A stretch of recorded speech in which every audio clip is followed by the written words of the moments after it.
Dollar வந்து நான் வந்து ஒரு லாங் டேர்மில் வந்து பார்த்தீங்கன்னா டாலர் வில் டிப்ரிஷியேட், தேய்மானம் ஆகும். அங்கே இருக்க அதிபரும் வந்து நான் நம்பிக்கை இழக்கிறது எனக்கு நல்லது, ஏன்னா என்னுடைய கரன்சி டிப்ரிஷியேட் ஆகுது, டிப்ரிஷியேட் ஆச்சுன்னா நான் நிறைய ஏற்றுமதி பண்ண முடியும் அப்படின்னு அவரும் நினைக்கிறாரு. அதாவது ஃபேக் மணியா இல்லையாங்கிறத விட டாலர் வந்து ஒரு ரியல் மணி கரன்சி. ப்ராப்ளம் என்னென்னு வந்து பார்த்தீங்கன்னா, பட் அதே இது நான் கிரீன்லாண்ட் மேலே படையெடுக்கிறேன் அப்படின்னு ஒரு அதிபர் சொல்லையில் அங்கே அவருக்கு கீழே இருந்த இன்னொரு டிஃபென்ஸ் குரூப்பை அவங்களே ஒத்துக்கலை. டாலரே நம்ம நம்பி இருக்கக்கூடாது, அவங்க எது நினைச்சாலும் ஒன்று அரெஸ்ட் பண்ணலாம், ஸ்விஃப்ட்னு வச்சுருக்காங்க. ஸ்விஃப்ட் எல்லாம் இப்போ அவங்க நினச்சா அது அமெரிக்கா தான் ஹேண்டில் பண்ணுது, அவங்க நினச்சா ஒன்று ஸ்டார்ட் பண்ணலாம். ஸோ இப்படி நம்ம அமெரிக்காவையும் நம்பி இருக்கக்கூடாது. நம்ம யாரும் பவுண்டை பற்றி பேசுகிறது இல்லை, ஜப்பானீஸ் எண்ணெய் பற்றி பேசுகிறது இல்லை, யூரோவை பற்றி அந்த அளவுக்கு அதிகமாக பேசுகிறது இல்லை. பட் டாலரை பற்றி எல்லாருமே பேசுகிறோம். காரணம் என்ன அப்படின்னா, அவங்க ஒரு தலை மாதிரி இருந்தாங்க. இப்போ அந்த தலைங்கிறது வந்து போயிருச்சு.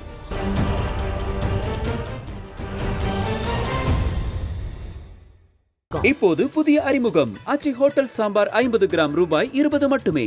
தமிழா பார்வையாளர்களுக்கு வணக்கம். இன்று நம்முடன் இருப்பது நிதி முதலீட்டு ஆலோசகர் சொக்கலிங்கம் பழனியப்பன் அவர்கள்.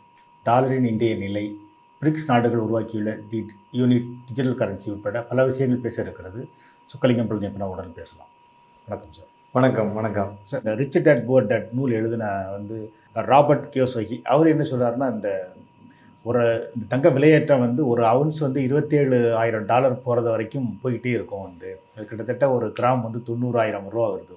ராபர்ட் கியோசகி பார்த்திங்கன்னா தொடர்ந்து அவர் டாலருக்கு எதிராக பேசிகிட்டு இருக்கார். தங்கம், வெள்ளி, பிட்காயினுக்கு ஆதரவாக அவர் தொடர்ந்து பேசிகிட்டே இருக்கார். அவருடைய அணுகுமுறை நீங்கள் எப்படி பார்க்குறீங்க? டாலர் நான் ஒரு லாங் டேர்மில் பார்த்தீங்கன்னா டாலர் வில் டிப்ரிஷியேட், தேய்மானம் ஆகும்.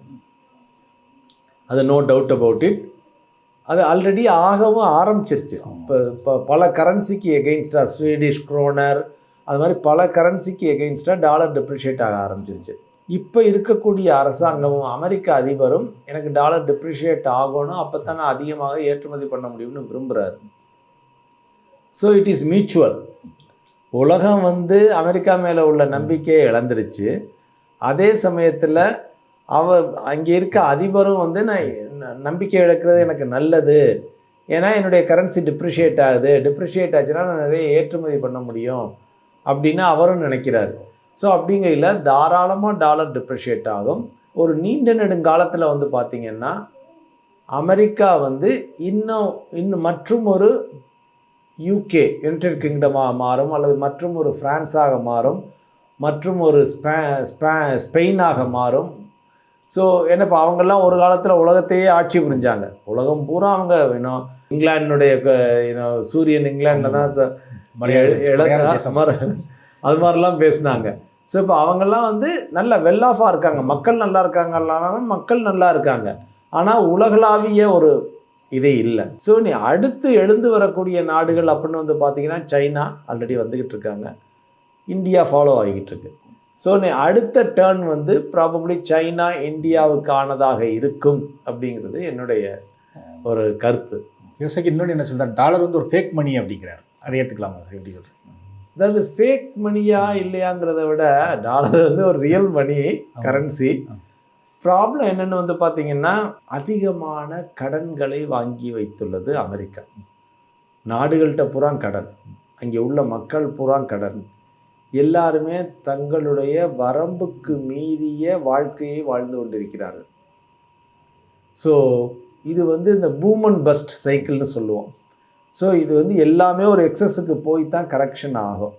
இப்போ அந்த கதை தான் நடந்துக்கிட்டு இருக்குது. ஒரு காலத்தில் அமெரிக்காவிலே பார்த்திங்கன்னா வீடுகள் 1000 ஸ்கொயர் ஃபீட்டு, 800 ஸ்கொயர் ஃபீட்டு, 1200 ஆச்சு, 1500 ஆச்சு. இப்போ சாதாரண வீடுகள் அமெரிக்காவில் ஒரு மிடில் கிளாஸ் ஃபேமிலி வாழ்கிறது 3500 ஸ்கொயர் ஃபீட், 4000 ஸ்கொயர் ஃபீட். அவ்வளோ தேவையா அப்படின்னு கேட்டிங்கன்னா டெஃபினெட்லி நாட். அங்கே அமெரிக்காவில் யூஸ் பண்ணக்கூடிய டிஸ்போசபிள் உலகத்தில் யாரும் யூஸ் பண்ண மாட்டாங்க. அமெரிக்காவில் இருக்கக்கூடிய மக்கள் தொகை ஒரு 30 கோடி 35 கோடி. பட் அவங்க உலகத்தில் இருக்கக்கூடிய மெஜாரிட்டி ஆஃப் ஐட்டம்ஸாக அந்த நாடு தான் கன்சியூம் பண்ணுது. ஸோ இந்த ஒரு ஆடம்பரமான வாழ்க்கை அது ரொம்ப நாளைக்கு எடுத்துக்கிட்டே ஓட முடியாது. ஏன்னா நீங்கள் வாழ்கிறது இன்னொருத்தருடைய பணத்தில் வாழ்ந்துக்கிட்டு இருக்கீங்க. ஸோ இப்போ சைனா புல் பண்ணுது, இந்தியா ப்ளக்கை புல் பண்ணுது, மிச்ச நாடுகள் ப்ளக்கை புல் பண்ணுறாங்க அப்படின்னா கடன் தரமாட்டோம்னு சொல்கிறாங்க அப்படின்னா ஆட்டோமேட்டிக்காக உங்களுக்கு வந்து பெரிய பிரச்சனை தான். ஸோ அதனால் வந்து அமெரிக்கா வந்து தங்களுடைய கடன்களை குறைத்து ஏற்றுமதியை அதிகரித்து அதெல்லாம் செஞ்சிச்சுன்னா தான் அமெரிக்கா வந்து கொஞ்சம் நல்லா ஆகும். ஸோ அதனால் இப்போ ஃபேக் கரன்சிங்கிறத விட ஒரு வீக் கரன்சியாக மாறிக்கிட்டு இருக்கா அப்படின்னு கேட்டிங்கன்னா ஆமாம் அப்படின்னு சொல்லுவீங்க. அது மாதிரி இப்போ ஈரான் மீது வந்து அவங்க போர் தொடுக்கிறதுக்கு ஒரு முயற்சி பண்ணுறதுக்கு கூட வந்து டாலர் வந்து நம்ம நாடுகள் டாலர் வந்து வெளியேறதை தடுக்கிறதுக்கு தான் அப்படின்னு சொல்லப்படுது. இருக்கலாம் கண்ணோட்டங்கள். ஏன்னா இப்போ வியூகங்கள் வந்து எடுக்கப்படுறது வந்து பல தரப்புலேருந்து எடுக்கப்படுது. வியூகங்கள் இப்போ அவங்க ஒருத்தவங்களை போய் பிடிச்சி கொண்டாடுறாங்க, வெனிசுவேலா அதிபரை தூக்கி கொண்டாந்தாங்கன்னா அதுக்கு என்ன வேணாலும் இருக்கலாம் காரணம். பட் அதே இது நான் கிரீன்லாண்ட் மேலே படையெடுக்கிறேன் அப்படின்னு ஒரு அதிபர் சொல்லையில் அங்கே அவருக்கு கீழே இருந்த டிஃபென்ஸ் குரூப்பே அவங்களே ஒத்துக்கலை. ஏன்னா நாளைக்கு அங்கே டிஃபென்ஸ் ஹெட்டை வந்து பிடிச்சி உள்ளே போட்டுருவாங்க காங்கிரஸ் அப்படின்னு சொல்லிட்டு அவங்களே இல்லை இது உங்களுடைய வரம்புக்கு மீறிய செயல் நான் செய்ய மாட்டேன் அப்படின்ட்டாங்க. ஸோ இப்போ இவருடைய ஒன்று வந்து இவருடைய பவரை காமிக்கிறதுக்காக இருக்கலாம், அல்லது அட்டென்ஷனை டைவர்ட் பண்ணுறதுக்காக இருக்கலாம், பல வியூகங்கள் இருக்கலாம், இல்லை ரியல் கன்சர்னாக கூட இருக்கலாம். இவ்வளோ மக்கள் அங்கே வந்து கொல்லப்படுறாங்களே, இப்போ அப்போ அவங்கள கேட்க ஆளே இல்லையா உலகத்தில், 30-40 வருஷமாக வந்து இவ்வளோ அநியாயம் பண்ணுறாங்களே ஈரானில் ஒரு குரூப் இருந்துக்கிட்டு, ஸோ இப்போ இவங்களை நான் தூக்கி விட்றேன், சாதாரண மக்கள் பிழைக்கட்டும், இவ்வளோ கஷ்டப்படுற கோடிக்கணக்கான மக்கள் கஷ்டப்படுறாங்க அப்படின்னு சொல்லி ஒரு நியாயமான ஒரு மனிதாபிமானமான உணர்வாகவும் இருக்கலாம். பட் ரியலாக நமக்கு எதுங்கிறது வந்து உண்மையில் தெரியாது. உண்மையில் இன்னைக்கு டாலரோட நிலை என்ன நினைக்கிறீங்க சார்? உலக அளவில் வந்து என்னென்னா டாலர் மேலே இருந்த மதிப்பு போய்விட்டது. மக்களுக்கு, அரசாங்கங்களுக்கு டாலர் மேலே இருந்த மதிப்பு போயிடுச்சு. டீடாலரைசேஷன் நம்ம ஏற்கனவே பேசின மாதிரி டாலர் தாங்கள் அமெரிக்காவுக்கு கொடுத்துள்ள கடன்களை குறைத்து கொள்ள வேண்டும் என்ற நாடுகள் அதிகமாக நினைக்க ஆரம்பித்து விட்டன. அதற்கு மேலே வந்து நீ டாலரே நம்ம நம்பி இருக்கக்கூடாது, அவங்க எது நினைச்சாலும் ஒன்றே அரெஸ்ட் பண்ணலாம், ஸ்விஃப்ட்னு வச்சுருக்காங்க. ஸ்விஃப்டெல்லாம் இப்போ அவங்க நினச்சா அது அமெரிக்கா தான் ஹேண்டில் பண்ணுது, அவங்க நினச்சா உடனே ஸ்டார்ட் பண்ணலாம் என்ன வேணாலும். ஸோ இப்படி நம்ம அமெரிக்காவையே நம்பி இருக்கக்கூடாது.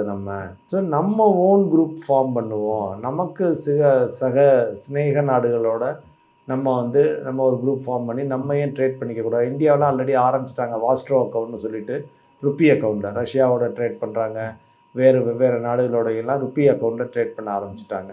ஸோ இது எல்லாமே வந்து ப்ராபப்ளி டாலர் மேலே இருந்த நம்பிக்கையை மக்கள் இழந்து கொண்டிருக்கிறார்கள். Still it is one of the reserve currencies, the best reserve currency, still வேர்ல்டை ரூல் பண்ணுறாங்க. பட் எப்போ ஒவ்வொரு நாடும் நம்பிக்கையை இழக்குதோ அதுதான் அது பிற நாட்டுக்கு அழிவு காலம் அல்லது டாலருக்கு அழிவு காலம் அப்படின்னு நம்ம நினச்சிக்கலாம். இப்போ நம்ம யாரும் பவுண்டை பற்றி பேசுகிறது இல்லை, ஜப்பானீஸ் எண்ணெய் பற்றி பேசுகிறது இல்லை, யூரோவை பற்றி அந்தளவுக்கு அதிகமாக பேசுகிறது இல்லை. பட் டாலரை பற்றி எல்லாருமே பேசுகிறோம். காரணம் என்ன அப்படின்னா அவங்க ஒரு தலை மாதிரி இருந்தாங்க, இப்போ அந்த தலைங்கிறது வந்து போயிருச்சு. அதுதான் இந்த போக்கு இப்படியே போச்சுன்னா டாலருக்கு ஒரு மாற்று கரன்சி வர வாய்ப்பு இருக்குன்னு நினைக்கிறீங்களா? ஒரு 5-10 வருஷங்களில் வரணும்.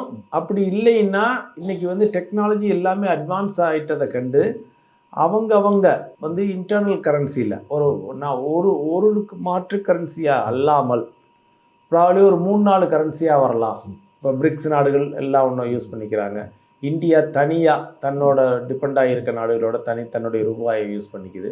யூரோ ஒரு பக்கம் இருக்குது. சைனா வந்து உலக அளவில் நான் தலையாகணும்னு ட்ரை பண்ணிக்கிட்டு இருக்காங்க. ஸோ அவங்களுடைய ரெமன்பி அந்த கரன்சி, அது மாதிரி ஒரு 3-4 கரன்சிஸ் வந்து வர ஆரம்பிக்கலாம். இன்னொரு கொஷின் வந்து இவ்வளவு டெக்னாலஜிக்கலி அட்வான்ஸ் ஏற்பட்டுள்ள காலகட்டங்களில் ஸ்டில் ஒரு கரன்சியில் தான் நம்ம ட்ரேட் பண்ணணுமா, ஒரே கரன்சியில் தான் வச்சுக்கணுமாங்கிற கொஷினும் எழுது. ஸோ அதைத்தான் நிறைய நாடுகள் உள்நோக்கி சென்று கொண்டிருக்கிறார்கள். அதைத்தான் கொஞ்சம் கூர்ந்து கவனித்து வாங்க நம்ம கரன்சியில் நம்ம பண்ணிக்குவோம். ஏதோ ஒரு மதிப்பு இருக்குல்ல, எந்த மதிப்பை வேணாலும் எடுத்து கோல்டு மதிப்பை வச்சுங்கள, டாலர் மதிப்பு ஏதோ ஒரு மதிப்பை வச்சுக்கிட்டு நீங்கள் ஈஸியாக ஆன்லைன்லேயே நம்மளுக்கு ட்ரான்ஸ்ஃபர் பண்ணிக்கலாம். ஏன் நீ டாலரில் கொடுத்து அவனுக்கு ரூட்டு போய் அவனோட அமெரிக்காவுக்கு போய் இன்னொரு நாட்டுக்கு போகணும்னு இன்க்ரீஸிங்லி நினைக்க ஆரம்பிச்சிட்டாங்க. அது பாசிபிளானு கேட்டிங்கன்னா வெரி வெல் பாசிபிள். இந்தியாவில் ஆல்ரெடி செஞ்சுக்கிட்டு இருக்கு.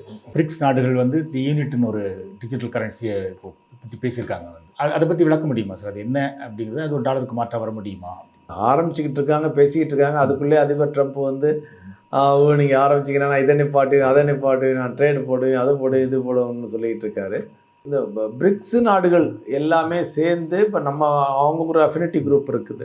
அந்த அஃபினிட்டி குரூப்பில் வாங்க நம்ம ட்ரேட் பண்ணிக்கோம், நம்மளாம் ஒரு கரன்சியை டெவலப் பண்ணுவோம். அது மாதிரிலாம் பேச்சுவார்த்தைகள் போய்கிட்டு இருக்கு. இன்னும் எந்த அளவுக்கு ஃப்ரெக்டிஃபை ஆகிருக்கு அப்படிங்கிறதே எனக்கு தெரியலை.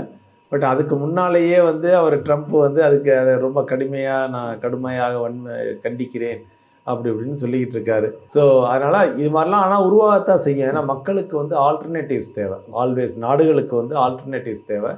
இந்த ஆல்டர்னேட்டிவ்ஸ் உருவாகிறதும் நல்லது தான். ஒன்று சொல்லுவோம், அதாவது யூனிபோலார் வேர்ல்டு, மல்டிபோலார் வேர்ல்டுமோ. வந்து 2 வல்லரசுகள், அமெரிக்கா, யுஎஸ்எஸ்ஆர். அதற்கப்புறம் ஒரே வல்லரசுங்கிற மாதிரி இருந்துச்சு அமெரிக்கா மட்டும். இது யூனிபோலார்னு சொல்லுவோம். இப்போ வந்து மல்டிபோலார் வேர்ல்டாக மாறிக்கிட்டு இருக்கு. மல்டிபோலார் பல நாடுகள், நான் சொன்ன மாதிரி ஒரு 4-5 நாடுகள் தலை அப்படிங்கிற மாதிரி. இந்தியா ஒரு பக்கம், சைனா ஒரு பக்கம், யூரோப் ஒரு பக்கம், அமெரிக்கா ஒரு பக்கம். ஸோ கிட்டத்தட்ட ஒரு 4 குரூப்பாக நீங்கள் பார்க்கலாம்.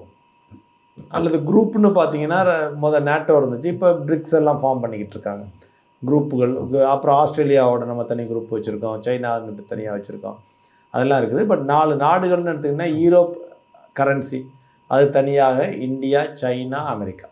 இந்த யூனிட் டிஜிட்டல் கரன்சி கிளாஸ் இது மதிப்பை எப்படி வந்து நிர்ணயம் பண்ணுவாங்க? இது எப்படி வர்த்தகங்கள் எப்படி நடக்கும் நினைக்கிறீங்க இந்த பிரிக்ஸ் நாடுகள்? இப்போ யூரோவுக்குலாம் உண்டு பண்ணாங்கல்ல, ஒரு 8 நாடுகள் 9 நாடுகள் சேர்ந்து நம்ம காமன் கரன்சியை ஃபாலோ பண்ணுவோம் அப்படின்னு சொல்லி உண்டு பண்ணாங்க. ஸோ அதுக்கு வந்து இப்போ ஒவ்வொரு நாட்டுக்கும் இன்னும் ஜென்ரலாக ஆஸ் எ யூரோன்னு ஒரு கரன்சி ஃபிக்ஸ் பண்ணிட்டு ஒவ்வொரு நாட்டினுடைய பொருளாதாரத்தின் அடிப்படையை பார்ப்பாங்க. அவங்களுடைய ஏற்றுமதி எவ்வளோ இருக்குது, இறக்குமதி எவ்வளோ இருக்குது, அவங்களுடைய இன்னும் அவங்க கரன்சி ஸ்ட்ரென்த்தாக இருக்கா, எக்ஸ்போர்ட் அதிகமாக இருக்கா, குறைச்சிருக்கா, நாடுனுடைய சூழ்நிலை எப்படி இருக்குது, கம்யூனிஸ்ட் நாடு, டெமோக்ராட்டிக் நாடு, ஆல் தோஸ் திங்ஸ். இதையெல்லாம் இது பண்ணி எக்கனாமிக் ஃபேக்டர்ஸை வச்சு தான் அந்த கரன்சியை வந்து நிர்ணயம் பண்ணுவாங்க. ஜென்ரலாக நீங்கள் நம்ம கான்செப்டுவலைஸாக யோசிச்சுக்கணும் அப்படின்னு வந்து பார்த்தீங்கன்னா, யூரோவுக்கு கரன்சி உருவான மாதிரி இப்போ பிரிக்ஸ் நாடுகள் ஒரு கரன்சியை ஏற்படுத்துமா அப்படிங்கிறது ஒன்று, காமன் கரன்சி. அப்படி இல்லைன்னா நம்ம வர்த்தகம் புரிகிறதுக்கு மட்டும் நம்ம ஓன் கரன்சியை வச்சுக்குவோம், வர்த்தகம் புரிகிறதுக்கு மட்டும் நம்ம வந்து இதை வச்சுக்குவோம் அப்படின்னு சொல்லியும் பண்ணலாம் ஒரு யூனிட் கரன்சி. இந்த யூனிட் கரன்சி மாதிரி வந்தது அப்படின்னா இந்தியாவுக்கு அது எந்த வகையில் சாதகமாக இருக்கும் அல்லது பாதகமாக இருக்கும்? இந்தியா வந்து இப்போ சீனாவிலேருந்து நிறைய இறக்குமதி பண்ணிக்கிட்டு இருக்கு. சீனாவும் வந்து நான் இந்தியாவுக்கு சப்போர்ட்டாக நிற்கிறேன் அப்படின்னு இப்போ பார்த்தீங்கன்னா இப்போ சமீபத்தில் விசாவெல்லாம் ரிலாக்ஸ் பண்ணியிருக்காங்க இந்திய அரசாங்கமும். ஸோ ஒரு நேசக்கரம் நீட்டப்படுகிறது 2 சைட்லையும். ஸோ அப்புறம் நமக்கு பிரேசில் இருக்காங்க, ரஷ்யா இருக்காங்க. ரஷ்யா ஆல்ரெடி ஒரு சிநேக நாடு தான் இந்தியாவுக்கு. ஸோ அப்படிங்கையில் வந்து இந்தியாவுக்கு இது வந்து ஒரு பெனிஃபிஷியலாக இருக்குமா? டெஃபினட்டாக பெனிஃபிஷியலாக இருக்கும். ஏன்னா நீங்கள் இப்போ டாலரை விட்டு வரல, டாலரில் வந்து அவங்களே வச்சு ஆதிக்கம் செலுத்திக்கிட்டு இருக்காங்க. அதுவும் ஒரு ட்ரம்ப் மாதிரி ஒரு அதிபர் இருக்கையில் யாருக்கும் இருக்கணுமா, அவங்களோட சேர்ந்து அவங்களோட நம்ம வேறு வழி இல்லாமல் ஒட்டிக்கிட்டு இருக்கோம் அப்படிங்கிற மாதிரி தான். ஏன்னா அவர் ட்ரம்ப் வந்து எந்த பிரைம் மினிஸ்டரையும் எந்த பிரசிடெண்ட்டையும் ரொம்ப துச்சமாக பேசக்கூடிய ஆள், கேலி செய்யக்கூடிய ஆட்கள். இது வரைக்கும் உலகத்தில் யாருமே அப்படி பண்ணது இல்லை. ஜெனரலாக எந்த அதிபர்களும் இன்னொரு அதிபரை கேலி பண்ணுறதோ, இன்னொரு பிரசிடெண்ட்டையோ பிரைம் மினிஸ்டரையோ இன்னொரு நாட்டினுடைய பிரைம் மினிஸ்டரையோ நக்கல் பண்ணுறதோ இது வரைக்கும் நடந்ததில்லை. பட்டு இதெல்லாம் ரொம்ப அதிகமாகி போய்கிட்டே இருக்குது. ஸோ அப்படிங்கையில் வந்து அது அதிகமாக அந்த நாடுகள் அவங்கள விட்டு விலகி வர்றதுக்கான வாய்ப்புகள் அதிகம். அப்படி வருவதும் என்னை கேட்டிங்கன்னா ஒரு வகையில் நல்லது. நன்றி.